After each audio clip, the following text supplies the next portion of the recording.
Jaipur Institute of Management, to share a few words with us. Welcome, sir. Thank you so much for this. Do I have the rights to share my PPT? I'll just Please, take about 7 to 10 minutes. please, sir. I missed my presentation because the session actually went for a longer time and I couldn't find time to make my presentation. So, with this special request and consideration, Dr. Mandal has been kind enough to allow me for 5 to 7 minutes over here. So, let me just share it. Yeah. So this is one topic which is very close to my heart, and I would like to speak a little bit about it. This is also for the uh, in the form of collating the research work that has gone into happiness as public policy and what is it all about. So there are two things that we need to understand. As a keen researcher, I would like researchers to be little careful about happiness study.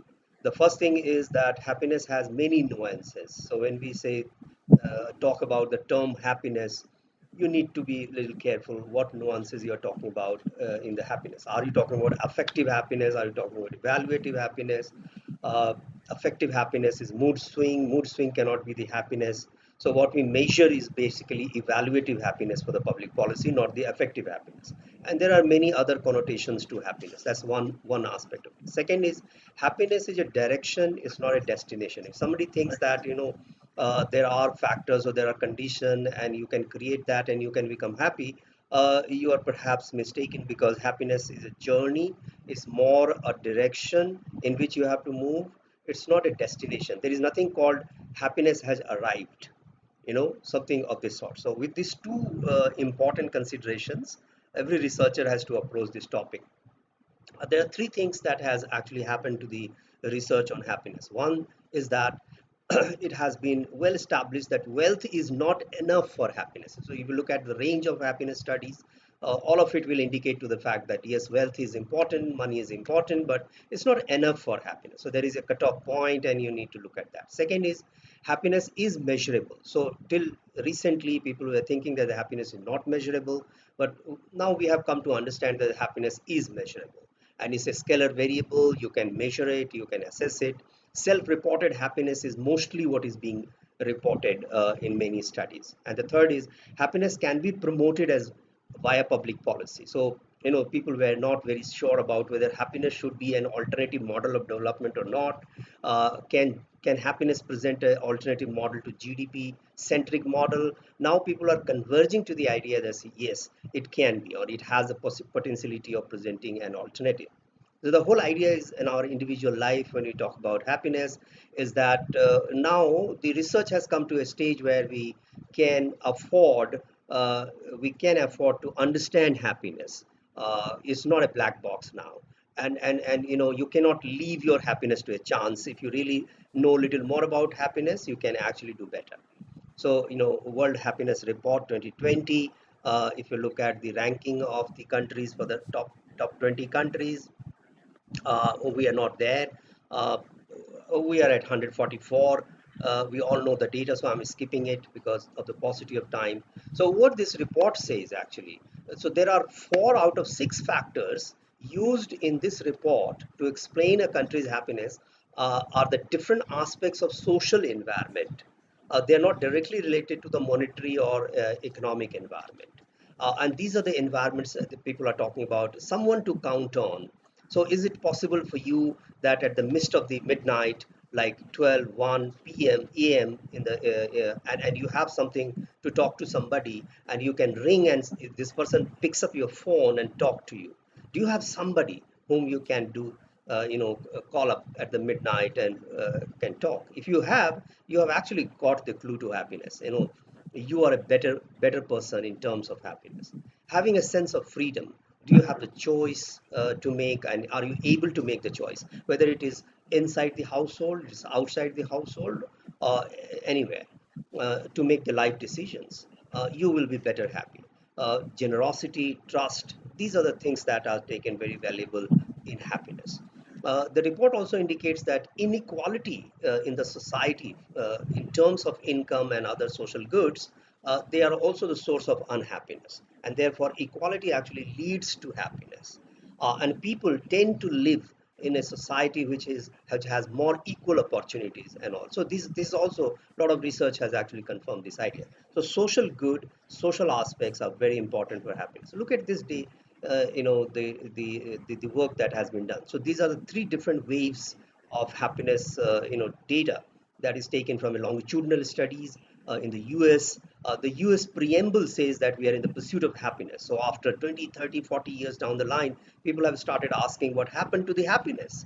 And then people started working on what happened to the happiness of the Americans. And they found that over a very long period of time, their happiness average has not actually increased. Rather, it has decreased in one or two studies, but at best it has remained stagnant. But the GDP definitely has increased quite a lot. And when you plot this GDP versus happiness data, you can see that there is a turning point which you can very easily identify in this scatter plot, which clearly suggests that the happiness with income increases, but there is a turning point, and after that, income does not contribute to happiness. So there is something else which is contributing to happiness. So that's the world data on happiness suggests to you, and therefore the whole idea of rise and fall of GDP has been put, and there is a lot of literature that has come. You can research, and there is a plethora of research in this regard, because the happiness is supposedly lies beyond GDP, and therefore people started looking at alternative. One of the alternative that came is from Bhutan, and we all have heard about Bhutan's story in the morning session. None other than Norbu Wangchuk, who has been at the helm of the affairs. He's the one who is one of the architect of this GNH in Bhutan. So he spoke to us about GNH, and he said that there are 9 dimensions, and this is how they measure the happiness in their country.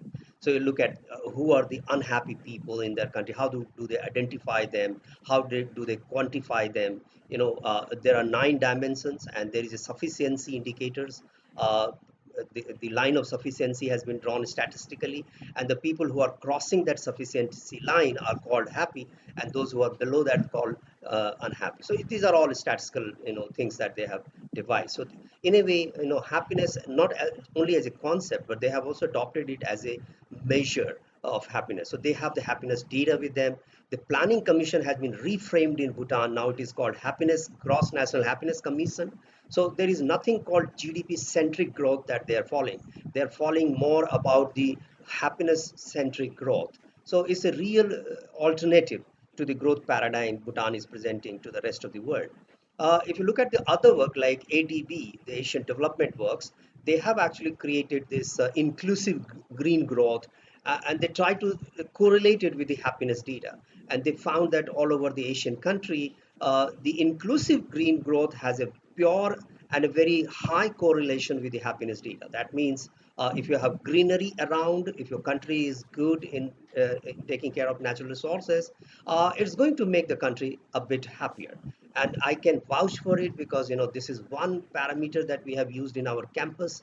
A lot of flowers every time, and a lot of greenery. The moment you enter the campus, you'll be greeted by a group of ducks moving around, and there is a small pond and a lot of flowers around. So it actually open up your senses, and it makes you more happy. So scent of the place is one thing that actually creates more happiness. So this is one indicator at the macro level, and it has got lots of policy imperative. There are a lot of country initiatives that you can see which is happening. The OECD, the countries initiative like Bhutan, Brazil, Thailand, UK, Australia, France, UAE, they're going big way. And the French president constituted a commission, and they commissioned 3 Nobel laureate, Joseph Stiglitz, Amartya Sen, and Jean-Paul Fitoussi, and they presented a full report. You can see this report is available on the website. How they have actually looked at how the society's progress can be measured on the alternative growth. These are some of the works that we have started doing in our city, like how happy are you at the work, and what constitutes happiness at the workplace. How happy are you? Are you living in a happy city? Like, Indore is the cleanest city. Can it also be converted into a happy city? So what are the things that we need to put in place in order to make it a happy city? So this is these kind of works we started. When I visited UAE, I found that these kind of boards are available, where you can see there is something called happiness street. They also use happiness meter. So their whole city is organized on the concept of happiness, and you'll be happy to know that they have a minister of happiness. They have a ministry of happiness. And the happiness is one of the big way they are managing their whole city and their whole development. A positive education is very much ingrained and it's a part of happy school concept. So we have got two schools from Rajasthan government, and we are going to work with them because of a pandemic we could not start our work. So we're going to have the happiness intervention plan over there, like Delhi government did, something like that. But our intervention plan is slightly different. So we are going to look at class 5 to class 8 student. It's a 30 hours module that we are giving to them on happy schooling.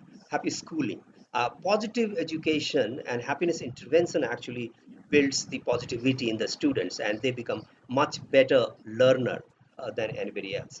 If you look at the positive education, it's growing all over the world. You can see more than 20 nations have actually adopted it. Hundreds of schools and thousands of educators are into it. The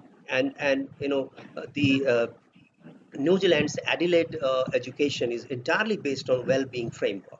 So there is a well-being framework, happiness and well-being framework, which is being adopted in the by the government for school education. There is a neurological evidence you can see for happiness.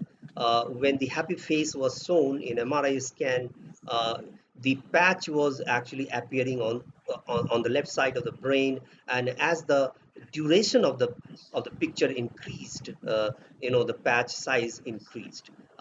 And likewise, when the defaced baby was shown in the MRI scan, the patch actually appeared on the other side of the brain. So this means there is a neurological evidence that happiness get accumulated and it's get recorded in a particular side of your brain. It makes more sense to talk about happiness now. Yale has a course on happiness, which is one of the very famous course, and is subscribed by a record number of students.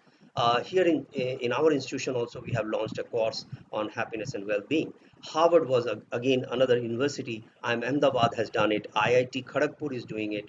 So a lot of places have actually introduced course on happiness. So what is the need of the hour? There's another article we published in Times of India. So there are a couple of references and tips that we can take from it. So I'm shortening my talk and I'm going in a very fast way. I should have actually explained a little more, but paucity of time, and I'm looking forward to hearing the chief guest. So I'll just finish it. So first is practice mindfulness. So when you're practicing mindfulness, that's the clue to happiness. Uh, the research says that the wandering mind is not a happy mind.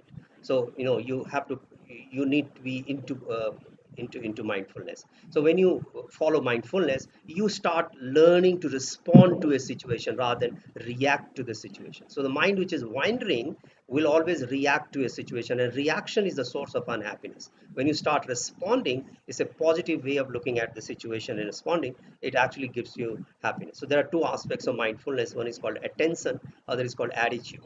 So attention means you are working in the present moment and you accept the fact as it is. As one of the presenter referred to a stoic response. So a stoic response is a part of mindfulness. So a stoic response means you are looking at the present, and then you are not bothered by the past, what happened in the past, what will happen in the future, and then you focus more here. And you develop the attitude of acceptance. And that is how it happens. So there are certain chemicals in our body, as the science says. So one of the chemical is dopamine. The dopamine is called the happy chemicals, and you develop this dopamine toxication for certain things. Say, for example, you and I, when we have just seen the mobile and checked our message, we have kept the mobile just by side, and then you will see, you can realize yourself that in a flash you can again get hold of the mobile and check the message again, in the hope that somebody must have posted something over there for you, though you have just checked it. You have kept it again, you are checking it, so you're checking it time and again, because you have dopamine toxication that has been developed over there for a particular response. So how do you get rid of this habit, which is a very sterile habit? So you have to practice dopamine detoxing. We call it dopamine detoxing. So dopamine detoxing is a full, kind of workshop which you can undergo to learn mindfulness and how you can detox yourself, and a lot of habits in the students which actually becomes very detrimental to their study has been changed on the base of these kind of workshop interventions. Second is how you spend your leisure is also a source of happiness. So, in this particular research, time use and happiness of the millionaires, the researchers have pointed out that, look at how millionaires, those who are wealthy people, how they spend their leisure, and how you and I pursue our, do our leisure, pass our leisure. So the difference is that, do you have an active leisure or you have a passive leisure? So, for example, if you are sleeping, there is no way, and just looking at television, eating something, and all through the day, and you think that you have become happy, that's mistaken. It's not going to make you happy. A happy leisure spending habit is the one where you actually pursue active leisure. For example, you start painting. If you have some time, you start painting. You go for playing golf, or you start pursuing your hobby. You start playing music. These are the focused leisure, active leisure that you pursue. And these are the sources of happiness. So, they differentiate between active and passive leisure. The last one, is called the prosociality. So act for the collective good. The more you move out, the more networking you create, the more you social capital you gather, the more happy you become. And this is substantiated by one of the Harvard study, which I referred in the session. Is one of the longitudinal study ever done. It's more than 70 years of a study that has been done by Harvard professors, and 4 generations of researchers actually has gone into completing this study. So more than 70 years, and their finding is very simple. The finding is that if you have a good social network, you become happy. There is no other thing that will make you as happy as the good social network. Uh, this acronym has been created by us. It's called CAL, and for happiness of the individuals, we refer this acronym, and we say that, okay, why don't you give a call to yourself? And what does it mean, giving a call to yourself? This means you need to pursue a curious approach to life and learning, because at the final analysis of happiness, we have come to know that your life turns into a happy life when you start learning, because learning is the biggest source of happiness. And people have regretted that, at some point of time, they regretted that they have not been able to learn few things in their life, and that is the source of permanent unhappiness for them. So, no, these are some of the, oxytocin is another chemical that is there in our body. And you can see this is how happiness actually looks like in your brain. And that's very interesting, maybe interesting for some of you. So this is what happiness looks like in your brain. So it is the molecules of the protein myosin which drags a ball of endorphins along an active filament into the inner part of your brain, which is parietal cortex, and which produces the feelings of happiness. So if somebody says that happiness is not, is just a concept, is just a idea, it's just a feeling, it has nothing to do with the neurological evidence, is wrong, because there is perfect neurological evidences that brain has a place for happiness. So thank you so much. And in COVID time, we have also referred this calendar, which is called the COVID calendar. So coping with the happiness. So it's called the keep calm, stay wise, and be kind. And it's a day-wise calendar of 30 days. So if you are staying home in the COVID time, so these are the 30 activities that is advocated by the Action for Happiness group, which you can look at. And if you pursue, your happiness quotient will increase. In our course also, which is of 30 hours, we actually tell our participants that after doing this course, your happiness level will increase. And we give this confirmation to them. And we give them the evidence of how happiness have actually increased. So thank you so much.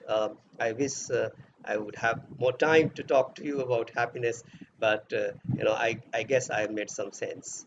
Thank you so much for this opportunity. Thank you, sir, for sharing your great knowledge with us. Thank you so much. I am glad to take the chance to introduce